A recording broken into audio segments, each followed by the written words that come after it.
Now, I'm not going to pick on this guy because I get it. I did it a little bit myself when I first got started. But, oh, a lot of people do it. Don't do what this person's doing.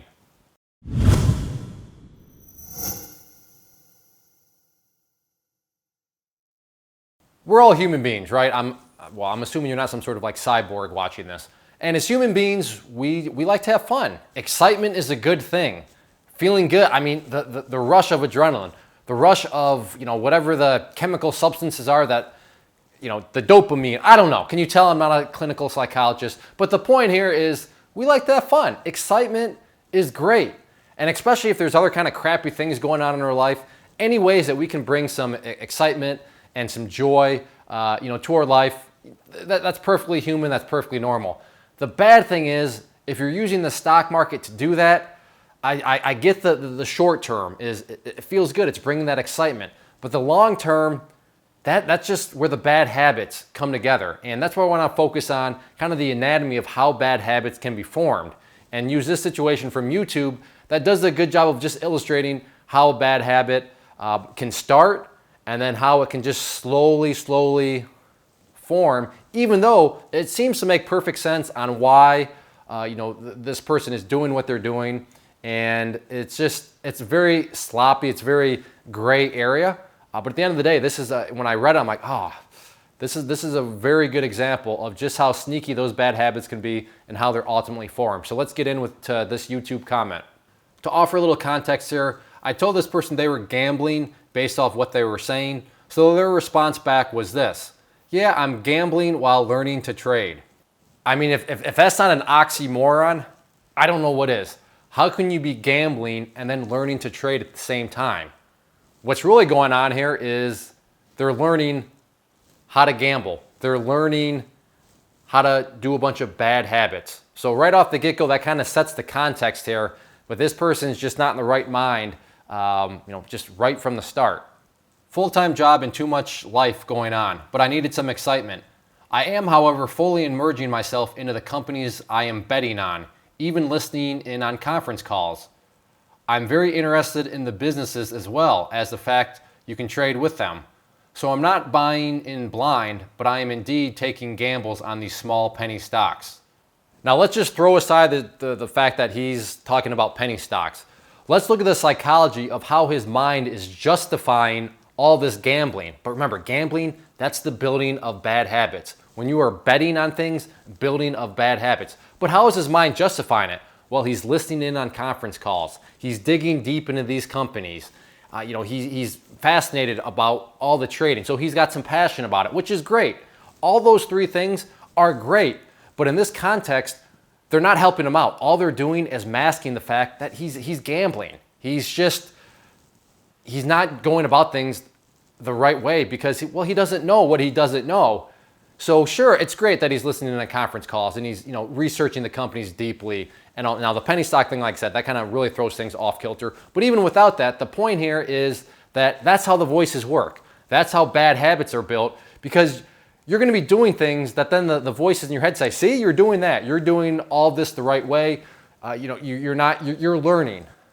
He's not learning. He's blinding himself. He's being distracted to the fact that and look at the words he's using, the words betting, and just flat out gambling.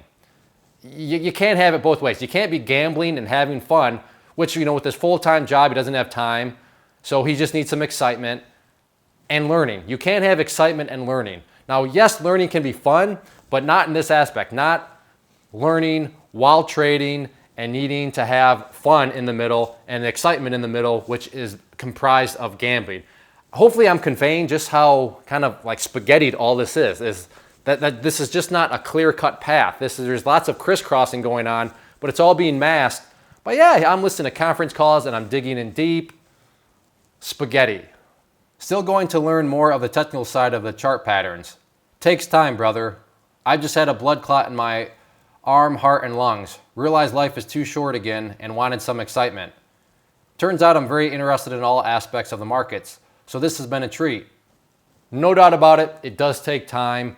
And well, first off, I'm glad that your blood clot and all that got taken care of. And yeah, life is definitely short. But again, just I realize you need excitement, but you're building bad habits. You wanting excitement, you needing excitement, you not having time is just, you got to find something else that's not going to impact you long term. Now, yes, bad habits can be broken. Bad habits, can be overcome when he does find the time to get more serious. But I'm telling you right now, and this comes from the podcast that I host and, just having talked with many traders, bad habits they're hard to kick, right? I mean, if you just think of biting your nails as a bad habit or something like that, they're hard to kick. And when you are introducing them into your trading, which is something you want to do more serious long term, it's just, it could be the thing that eventually cripples him, where he never does have success long term because he's got all these bad habits from his days of, well, I don't have enough time, I need some excitement, so let's just have some fun. Innocent sounding, it makes a whole lot of sense because, yeah, excitement, enjoyment, that's what we all want as humans. But from a business plan perspective and looking long term, this little small short term period could be the very thing that cripples his long term plan. Just trying to learn the mental part of this too. I felt much better this morning. Some of your vids really help anyways. Yeah, I only have so much time to study. I got school too, but I'm working on it. Well, I'm glad my videos help and hopefully you watch this one. So that's great. You're going to school. It makes sense. You have a full-time job. So yeah, you're busy. You're contributing to society. I applaud you for that. It's not like you're sitting there being a leech off society and then. So I get it. You don't have a lot of time. You got a lot going on in your life. So why not throw in some excitement? But and this is you as a viewer. If you can relate to this of, yeah, I'm just in the markets to have some fun right now. I'm in the markets. Maybe you're not looking at it as I'm in the markets to gamble. But you're looking at, yeah, I'm super busy. The markets are fun. So I'm just, I'm having some fun. I'm using real small, so it's not like I'm putting a ton of money in. But just realize, what are you doing from a habit perspective? And the tricky part is, maybe you're forming some good habits. Maybe you are learning. I'm not saying it's impossible to learn. The point here is, this is how bad habits start. And all it takes is one or two bad habits to corrupt maybe the 50, maybe the 100 good habits that you've actually formed and learned by just starting to experiment, by just starting to have some fun with the market. It doesn't take many little holes, and all of a sudden, things it's just not quite working out. I mean, you maybe could very well relate to this as, oh, I feel so close. I feel so close to just getting over the hump. Well, what's keeping you from getting over the hump from, oh, I'm so close, is all those little bad habits that you have in your trading. And maybe you know what some of the bad habits are. Maybe some of them are still in a good hiding spot and you haven't identified them. But where do all those bad habits start? They start by not having true understanding of things, by just trying to learn on the go, by reading random books, by watching random YouTube videos, and then justifying it all by saying, well, I'm going to research these companies. I'm going to use small amounts of money. I'm just going to have some fun for some excitement. Yeah, it's fantastic in the short run. I get it. But long term, not good for business. So hopefully this can help you out watching this. And if you kind of find yourself in the situation where, yeah, I'm just having fun, and you're justifying it by, yeah, I'm having fun, but it's not like I'm using a whole lot of money. I'm not going to send my wife and my kids out in a cardboard box. That's great. You're being responsible, so I applaud you for that. But just long-term plan, those bad habits, they're going to come back up and get you. And even if you form just 3 or 4 bad habits, they have a way of eating away at maybe the 100 good habits that you form. So just be aware of it. And patience is a good thing.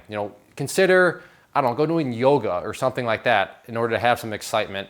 But using the stock market to have some excitement, if you have a long-term plan of wanting to get serious about it, it's not going to turn out well.